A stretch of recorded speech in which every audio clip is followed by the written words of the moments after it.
السلام علیکم ورحمۃ اللہ تعالی وبرکاتہ۔ آخر الزمان کی گفتگو کے لیے اس سلسلے کو آگے بڑھاتے ہوئے یہ اینڈ ٹائمز کا دوسرا حصہ بیان ہونے جا رہا ہے۔ اب دوبارہ سے یہ یاد دلاؤں کہ یہ علماء کا بیان اور پھر آگے چل کر علم کا جو بیان میں کرنے جا رہا ہوں وہ اشد ضروری ہے آخری زمانے کے علم کو سمجھنے کے لیے اور اپنی باتوں کو ثابت کرنے کے لیے، کہ ہر اعتبار سے سننے والا تشفی پالے۔ اور علماء کے بارے میں گفتگو ضروری اس لیے ہے کہ پہلے یہ پہچان ہو جائے کہ قرآن اور حدیث کی روشنی میں عالم کون ہے، تاکہ عوام الناس جسے عالم سمجھ کر اعتماد کرتی ہے کہیں وہ غلط شخص یا علماء سو میں سے نہیں، ایسے لوگوں پر اعتماد کر کے کہیں اپنا ایمان اور عقیدہ غارت نہ کر لیں۔ اس لیے شبہات کو اور غلط فہمیوں کو دور کرنا سب سے پہلے ضروری ہے، تاکہ بنیاد سب سے پہلے مضبوط ہو جائے۔ علماء کی پہچان کے لیے 4 ضروری سوال ہیں جن کا جواب قرآن اور حدیث جتنی باتیں میں پیش کروں گا وہ 70 کے قریب تفاسیر کے مطالعے کے بعد اور سیاستہ اور اس کے علاوہ دوسری کئی احادیث کی کتابیں کھنگالنے کے بعد، پھر مفسرین، محدثین، محققین اور مجددین کے اقوال کی روشنی میں یہ سب کچھ عکس کیا گیا ہے، اور پھر اس معاملے میں ہر مکتب فکر کے علماء سے رابطہ بھی کیا گیا ہے۔ لہٰذا یہ کوئی میرا گھڑا ہوا عقیدہ، علم یا خیال اور رائے نہیں ہے۔ تو بس میری بات سن کر فوراً غصے میں آ کر رائے قائم کرنے کی بجائے صبر سے کام لے، پھر خود تحقیق کرے، غور و فکر کرے اور تمام باتوں کا اور دلائل کا جائزہ لے، اس کے بعد رائے قائم کرے، اور پھر چاہے تو فتویٰ بھی دے۔ سب کو اپنی رائے پیش کرنے کا پورا حق ہے۔ تو چلیے بات کا آغاز کرتے ہیں۔ سب سے عجیب بات تو یہ ہے کہ ہمارا رب تبارک و تعالی اللہ عز و جل ایک ہے، اور اس کی کتاب جو قرآن ہمیں ہدایت کے لیے دی گئی ہے وہ بھی ایک ہی ہے، اور اللہ کے رسول صلی اللہ علیہ وسلم جو ہماری رہنمائی کے لیے آئے وہ بھی ایک ہی ہیں، اور ہمارا قبلہ بھی ایک ہی ہے۔ تو فرقے اتنے کیوں اور عقائد میں اتنا اختلاف کیوں؟ اور ہر جماعت اور ہر فرقہ اپنے کو صحیح کہتا ہے، اور ہر کلام کرنے والا، ہر بیان کرنے والا یوں کلام کرتا ہے جیسے قرآن اور حدیث کی روشنی ہی میں بات کر رہا ہو۔ اس سے عام مسلمان جن کا دینی علم نہ کے برابر ہے وہ ایک تو کنفیوژن میں مبتلا ہو جاتے ہیں، اور بعض شک میں مبتلا ہو جاتے ہیں، اور بعض دین سے بیزار ہو جاتے ہیں اور دین سے بے رغبتی اختیار کر لیتے ہیں۔ اب اگر کوئی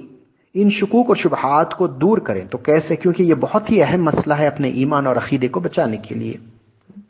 ہم سب جانتے ہیں دین اسلام آج سے 1400 سال پہلے آیا، اور دین اسلام کے عقائد بھی 1400 سال پہلے مکمل ہو گئے۔ لہٰذا ان عقائد اور دین اسلام کی حقائق کو سمجھنا ہو یا کوئی بھی بات اس تعلق سے معلوم کرنی ہو تو وہی لوگ اس کے بارے میں سب سے بہتر اور صحیح بتا سکتے ہیں جو نبی کریم صلی اللہ علیہ وسلم کے زمانے کے قریب ہو، اور جو جتنا قریب ہے وہ اتنا اعتماد کے لائق ہے اس معاملے میں، اور زمانے کے اعتبار سے جو جتنا دور ہے وہ اتنا کم اعتماد کے لائق ہے۔ جہاں متقدمین کا کوئی قول موجود ہو وہاں متاخرین کے قول کی کوئی ضرورت نہیں پڑتی۔ ہاں، اگر متقدمین کے قول کی تائید کرتے ہوئے متاخرین میں سے کوئی مزید وضاحت کرتا ہے تو پھر ٹھیک ہے، الحمدللہ، مگر کوئی متقدمین کے خلاف اپنی رائے دیتا ہے تو پھر یہ سراسر گمراہی ہوگی۔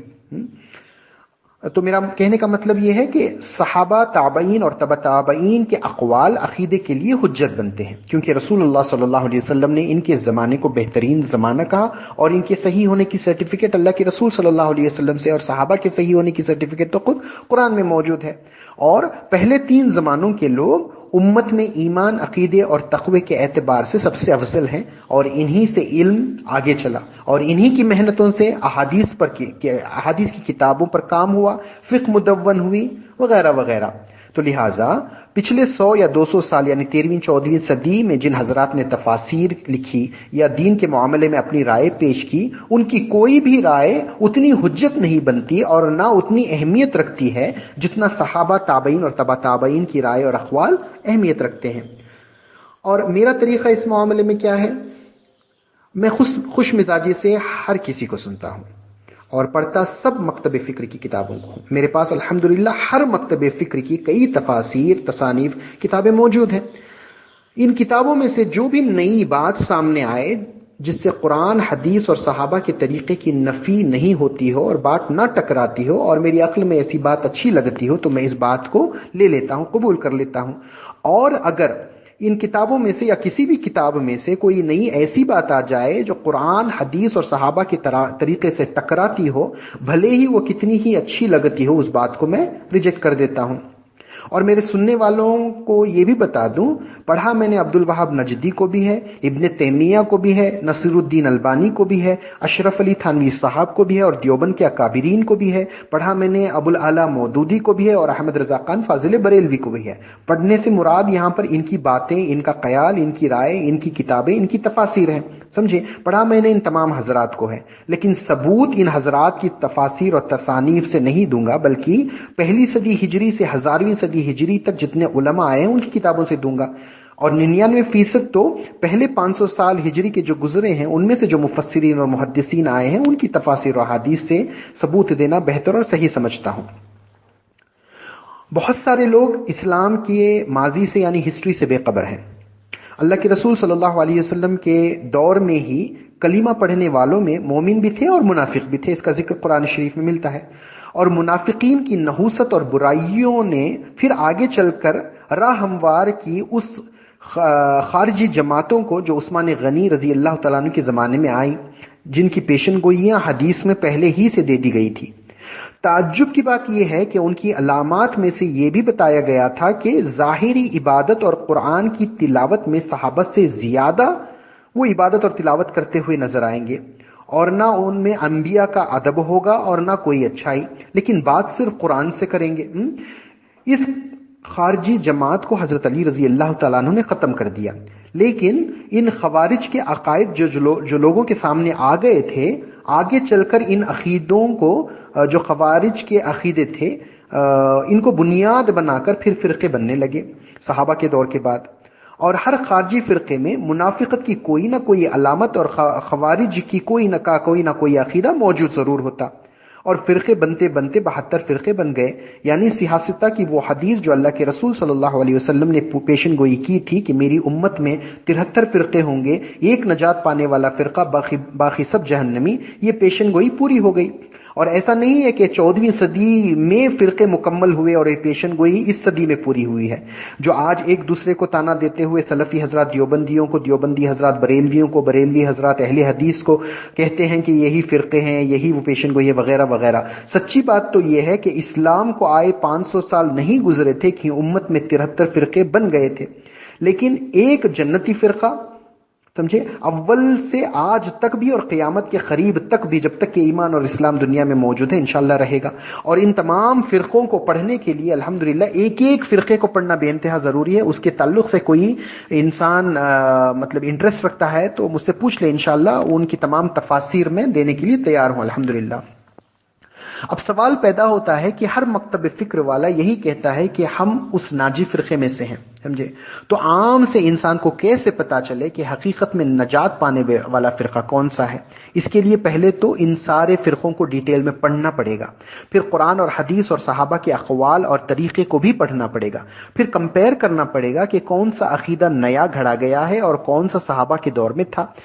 پھر اس کے بعد آج کے دور میں جتنے مکتب فکر کے علماء ہیں، ان تمام سے عقائد کے تعلق سے جو ہے سوال کیے جائے تاکہ قرآن اور حدیث کی روشنی میں ان سوال کے جواب وہ دیں، سمجھے۔ تو پھر ان تمام کو پڑھ کر سمجھ کر یہ دیکھنا پڑے گا کہ کس مکتب فکر کا کون سا عقیدہ صحابہ سے ملتا ہے اور کون سا خارجی فرقوں سے ملتا ہے۔ اس سے پہلے کوئی نتیجہ نہیں مل سکتا۔ آج عام طور سے سب نے اپنے ذوق کے مطابق جماعت کو چن لیا اور خود ہی سے اپنے سے صحیح مان لیا۔ اب دوسرے مکتب فکر کے لوگ کچھ دلائل پیش کریں تو خود سے تو جواب نہیں بنتا، تو اپنے جماعت کے علماء سے جب رابطہ کرتے ہیں اس معاملے میں تو ظاہر سی بات ہے اس جماعت کے علماء وہی بات بتائیں گے جو ان کا عقیدہ ہے۔ پھر لوگ بات سن کر مطمئن ہو کر بیٹھ جاتے ہیں کہ دوسری جماعت والے غلط ہیں۔ لیکن میرا ماننا یہ ہے کہ جس عقیدے میں اختلاف ہے اس عقیدے کو ہر مکتب فکر کے علماء سے پوچھا جائے اور ان سے قرآن اور حدیث کی روشنی میں دلائل بھی پوچھے جائیں، پھر اس عقیدے کو صحابہ اور خوارج کے فرقوں میں تلاش کریں کہ کون سی بات صحابہ سے ثابت ہوتی ہے، کون سی بات نہیں، تبھی حق بات واضح ہوگی۔ اور اس کے لیے بڑی محنت اور بڑے صبر کی ضرورت ہے۔ الحمدللہ یہ طریقہ اپنائے مجھے آج کو 18 سال ہو چکے ہیں۔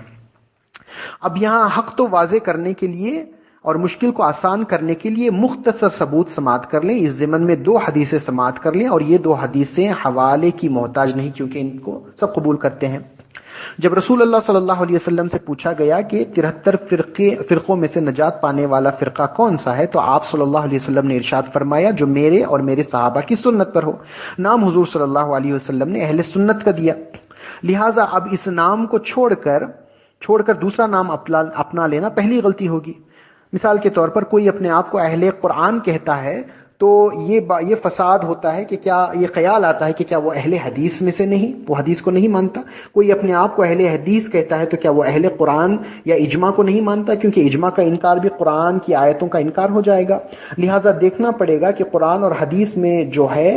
اس کو صحابہ نے کس طرح سے سمجھا ہے، اور اسی طریقے سے کون سے مکتب فکر نے عقیدہ لیا ہے، سمجھے؟ یہ ایک حدیث ہو گئی۔ دوسری حدیث